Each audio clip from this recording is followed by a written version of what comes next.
Hi, my little butterflies. Guess what, guys? We're going to be starting up Reversed again, and we'd like to share our cast list for the series. I will be playing the narrator, Plagg, Chloe, Tom/Hawkmoth, Nino, Mr. Damocles/Dark Owl, the police, and Miss Bustier/ Zombizou. Hi, I'm Lacey, and I'll be voicing Ladybug / Marinette / Lady Noir, Tiki, Emily, Nadia Schmuck, Alex, Splenix, and Rose. Hi, I'm January. I'll be voicing Adrien / Cat Noir / Mr. Bug, Lady Reverser / Alia / Mark, Gabriel, Natalie, and Sabrina. Now, welcome back to our series, The Broken Mirror. As always, the parts before this are linked in the description. The chapter was written by Flynn and Lazy. The art was done by Lazy. And for the voice actors, I will be playing the narrator and Adrien / Chat Noir. I will be playing Marinette / Ladybug, Tiki, Alia / Rena Rouge, and Nadia Schmuck. Hi, I'm January, and I'll be playing Nino and Carapace. We are beyond excited to have this series out. We're almost halfway through, guys. Chapter 1 has over 3.5k views, and we cannot thank you guys enough. Now, without further ado, Chapter 10, Confusion. Nothing made sense anymore. Hawkmoth created over 25 villains in 2 weeks, and he suddenly just stopped? Marinette's mind raced, trying to figure out what possible reasons for the sudden seize. Was he defeated? Someone find him? Is he planning something bigger? It makes no sense, Tiki. Why did all the akumatizations just stop all of a sudden? Marinette asked. I don't know, Marinette. Tiki replied, snacking on her macaron. Marinette groaned and opened her computer, looking at the most recent Akuma attack. There was nothing different about this Akuma attack, or at least nothing you can see.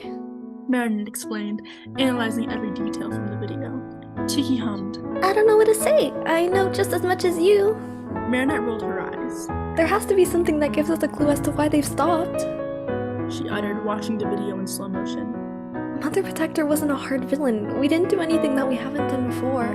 The only thing is that I thought I saw Lila, but I don't think I could have. What would she be doing at an Akuma scene anyway? Marinette asked. Tiki opened her mouth, but Marinette interrupted her. I know you don't know, Tiki. Her eyes shifted to her phone, which lit up. She picked it up and saw the message was from Adrien. It said, Hi Marinette, I know this is kind of random, but I need to study for a math test my father's making me do, and Ollie said you could help me. Is that okay with you? She rolled her eyes. Of course Ollie did this. She typed back. Of course. When do you need me? After a minute or so, he responded. Does Thursday work? She wrote. Yep, see you soon. She set down her phone and saw it light up just moments later. The message read, Thank you so much, Marinette. She smiled and noticed the time display on her phone. Time for patrol.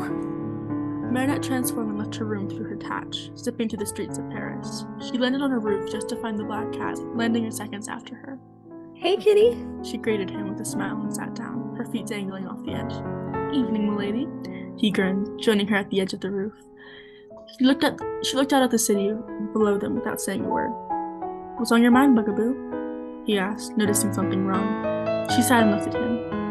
It's just, I feel uneasy, like something's wrong. What makes you say that? He questioned. You know, there hasn't been an Akuma attack in 2 days, but for weeks there are multiple a day. I thought that I saw someone behind a building, but I'm probably just paranoid. She explained. He slipped his hand into hers and enclosed his fingers around it. Milady, I promise that everything is fine. Besides, now that there is no Akuma, we can just talk, he remarked, smirking at her. Her cheeks turned a shade darker. Well, we still have to keep lookout, but I suppose we could get to know each other? She suggested, almost more like a question, and took her hand back. He smiled at her. You know, we can try and learn more things about what we like in our civilian forms. She turned to him with a shocked look. As in... I don't know, what's something a lot of people don't know about you? I have anxiety? She responded. Really? She nodded. I wouldn't have expected. Yeah, the perfect hero has anxiety. No one expects it. Do your friends know? Nope, they treat me differently. Besides, I've learned how to control it. Next question. Okay, what do you do in your free time? He asked. She looked down, thinking about what she could say without giving away her identity. I design and sew a lot. I guess I help my parents with their work. She answered. Oh, what do your parents do? He asked, interested in her life behind the mask. She smiled. I can't tell you that, kitty. It could reveal a very important part about who I really am. He looked at her. So? She turned to him. What do you mean, so? Why does that matter? Hawkmoth stopped akumatizing people, so maybe he just gave up. Why don't we just reveal our identities? He insisted. She looked at him more sternly. You know we can't do that. He grabbed her hand and she looked away. Please, milady, you know I can never be disappointed, he pleaded. She turned to him. That's not what I'm afraid of.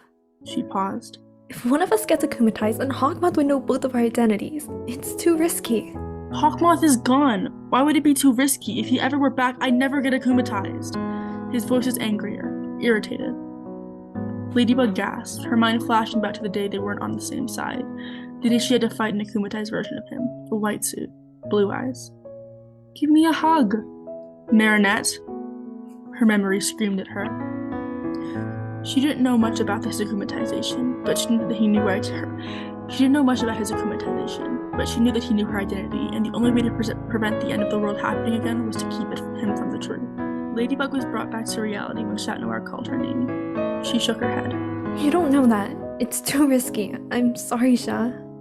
She whispered, letting go of his hand. He sighed, letting go of the thought, knowing that there was no convincing her once her mind was made up. She couldn't let him know the truth. It would only make him want to know more. She forced the memory out of her head and averted his gaze. Ladybug knew he was getting tired of the same answer every time he tried to bring it up, but she had no other choice. She instead watched the street below them, an occasional honk and yell. She could feel Chat Noir's eyes shifting between the scene ahead of them and her. She couldn't stand the silence in the awkward situation. Ladybug stared at her yo-yo before mumbling. I'll be right back. She got up and zipped around the city without another word. There was only one person who knew how to fix awkward situations. Ladybug landed on a balcony. Alia, help! She choked, stepping into Alia's room. Alia jumped. Rena, what the hell are you doing in your suit? She half yelled, racing to close the curtains. I know, but please, I need you to come on patrol with me. She begged, putting her hands together in a pleading manner. Alia stared at her with a confused expression. Why? Ladybug sighed. Chat Noir just suggested we reveal our identities, and I obviously said no, so now we're just sitting in silence, and I need you to come so it's less awkward. She explained in a rushed tone. I thought I couldn't be entrusted with Miraculous anymore because Hawkmoth knows my identity. It's fine, just this once. Please, Alia, I'm desperate. Alia grabbed Ladybug's shoulder. Marinette, calm down. I'll go, but that means Nino's coming too, because we had a date today. Ladybug nodded. Okay. Alia nodded and grabbed out her phone and dialed her boyfriend's number. Hey, Nino. Yeah, can you come over? Yes, it's an emergency. Just get here as soon as you can. Okay, love you. She hung up and looked at Ladybug. He's on his way. Ladybug's eyes softened and she sighed with relief. It had been a while and Chat Noir was worried Ladybug had left him. He kept checking the time and searching around him. He sighed and threw his head back, thinking about going home. He glanced around him one last time. And she left me, he groaned. I didn't, just got a few friends. She landed behind him, followed by Rena Rouge and Carapace. Sup, dude? Carapace remarked cheerfully, sitting next to Chat Noir. Ladybug stared at the options to sit, next to Carapace or Chat Noir. They stared at Ladybug, seeing her contemplate the decision. If she sat next to Carapace, Rena would have to spend the time she was supposed to be sitting with Nino away from him. But if she sat next to Chat Noir, bringing both of them would be meaningless. Rena began walking to Carapace, leaving Ladybug no choice but to sit next to Chat Noir. As she sat, Chat Noir moved closer to her, as if apologizing for their earlier argument.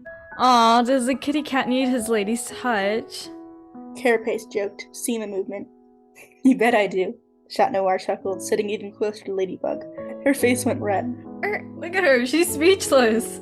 Carapace laughed. You're blushing hard right now, Ladybug. Rena giggled. I am not. Ladybug protested. Chat Noir turned to look at her face.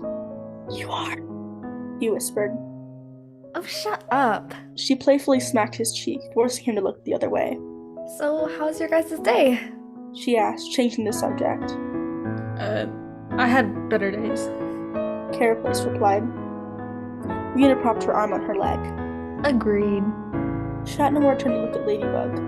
Milady, you know my days always get better when you're here. He smiled flirtatiously. She held back a giggle. You're a little hopeless romantic, aren't you? It's not a problem, is it? He asked, smirking. Sometimes. She answered. Sometimes? Lady, I'm sure your stomach is filled with butterflies just being this close to me. He stared at her and she stared back. He was right. Her stomach was filled with butterflies. She broke the stare and smiled. You wish. Come on, you know it's true, Bugaboo. Chat Noir persisted. Hey, name calling is not appreciated here, unless you want me to start calling you Kitty Noir. She flicked her finger against his bone and dinged. Rena and Carapace stared in confusion. You guys have gotten very close. Ladybug blinked a couple of times and stuttered. Well, we're friends, and we just look out for each other. Rena smirked. No, you two are hard flirting. We are are not! They yelled in unison, backing away from each other. Rena Rouge and Carapace looked at each other and smirked. Right, sure, whatever you say, dude. Carapace said, putting his hands in the air defensively. You guys should go out together. I'd ship it. Rena added. We're just friends. Ladybug quickly stated, willing her to stop making it more awkward. Then a hangout between friends. Carapace chimed in. Ladybug looked from Chat Noir to Carapace and Rena Rouge, speechless. She invited Alia to help clear the tension, not to set her up on whatever that was. Or as I would call it, She paused. a platonic date. You know, test the waters, see how far it could go. Rena smirked. Ladybug started but thought about what Chat Noir might want. She turned to look at him. I'm fine with whatever you choose, milady. He replied, almost like he was reading her mind. The choice was on her. She felt pressured from the stairs and couldn't think straight. I guess we could try it? She finished. Chat Noir smiled. Can you tomorrow night? No. She replied, thinking about the scores being posted and how she might be crying herself to sleep. She couldn't do Thursday night because she was helping Adrien study, so that left. So that left. How about Wednesday night? I can do that, Chat Noir replied. Oh, babe, I feel like Cupid. Rena giggled, resting her hand on Carapace's chest. She's most definitely going to kill Alia for doing this to her. She shot her a look and Rena just smiled back. While looking at Rena, Ladybug noticed the large screen behind her, displaying Nadia Schmuck's face. She could hear her faintly say Ladybug and Chat Noir. What's happening? She asked, getting up to walk closer to the screen. Where are you going? Chat Noir asked, following her. The other two followed them as they stared at the screen. Don't be amused. It's just the news. We were just anonymously sent these photos of our very own superheroes, Ladybug and Chat Noir, kissing. A picture from the night Ladybug accidentally kissed Chat Noir popped up, followed by a photo of them kissing when they decided to be friends. Nadia continued. Our anonymous provider also sent in videos of both these instances. Both videos played next to each other. Her face went red. This proposes the question, are our heroes dating? We went to commercials. She felt sick, like she's about to throw up. All four of their jaws were wide open in shock. Questions raced through Ladybug's head.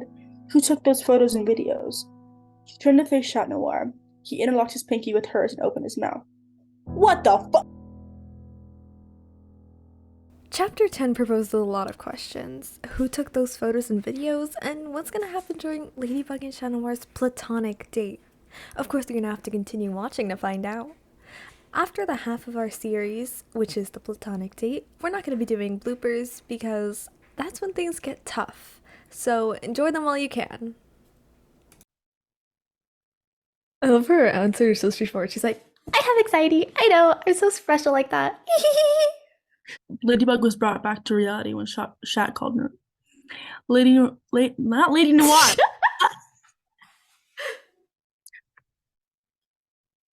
Eeny, meeny, miny, mo. Catch it, tiger, fight it, go. If you holler, let it go. Eeny, meeny, miny, mo. My mom says that you are not going still to me? be it. It's you. Oh. 3, 2, 1. We are not.